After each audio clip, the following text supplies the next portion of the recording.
Good morning everyone! So for today's mini vlog, ito nga po at magpapapedicure tayo ng ating mga paa.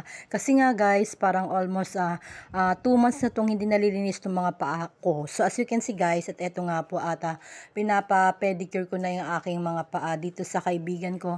Malapit lang sa amin, ayan, si Lenlen. So guys, napakagaang ng kamay ni Lenlen at saka hindi po siya nakakamarder na mga nililinisan niya ng mga paa pati kamay. Kaya dito na talaga ako sa kanya nagpapa-manicure yan. So actually, may nahanap kami na magmamanicure kasi hindi available. Kaya dito ako napunta kay Lenlen. Pero magaling din naman si Lenlen na magmanicure.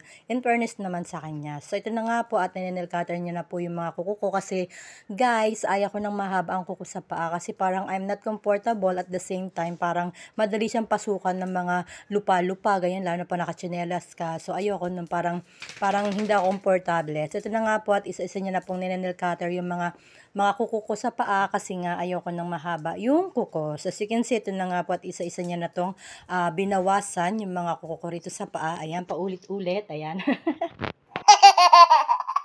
At pagtapos na syempre linisin yung mga paa ko, ito nga po at nini-nail file niya na para makinis or kuminis yung pinagupitan ng kuko para hindi siya matalim-talim. So as you can see guys, ito na nga po at iniisa-isa niya na nga in-nail file. Then after that, lalagyan niya ng Mertiolet and then lalagyan na po ng Cutix. So ayan na nga po yung sinasabi ko. So yung nagustuhan kong Cutix guys, yung kulay talong kasi paborito ko yan kasi parang ang lakas siya makaputi ng mga paa yan. So ayan na nga po at nilalagyan na ni Lenlen ng color yung aking mga kuko na talagang yan lagi ang gusto kong kulay sa aking mga daliri sa paa. So, ayan na nga po and keep on watching guys para makita nyo yung finished product ng aking pedicure for today's vlog. So, ayan na nga po at tignan nyo kung ano po magiging itsura ng aking mga paa pagtapos na po yung malagyan ng Cutix.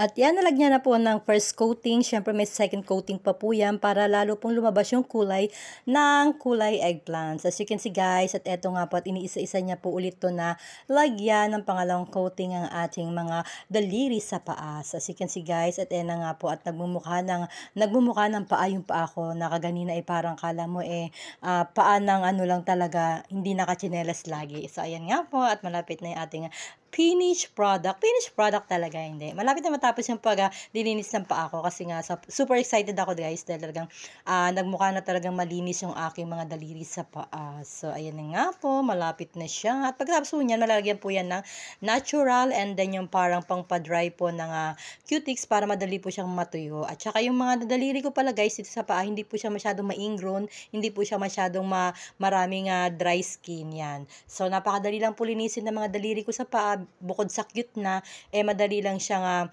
malinis kasi hindi siya ganun talaga guys kadumi kahit na 2 months ako hindi nagpapalinis ng kuko. So yan lang talaga advantage sa akin dahil talagang hindi malulugi yung magmamanicure at saka magpe-pedicure sa akin dahil yung mga kuko ay super cute lang talaga. Ito lang ang aking ganap ngayon, ang i-flex ang aking pagpapapedicure at ang gaang nasa feeling na malinis ng aking mga kuko. And thank you for watching guys.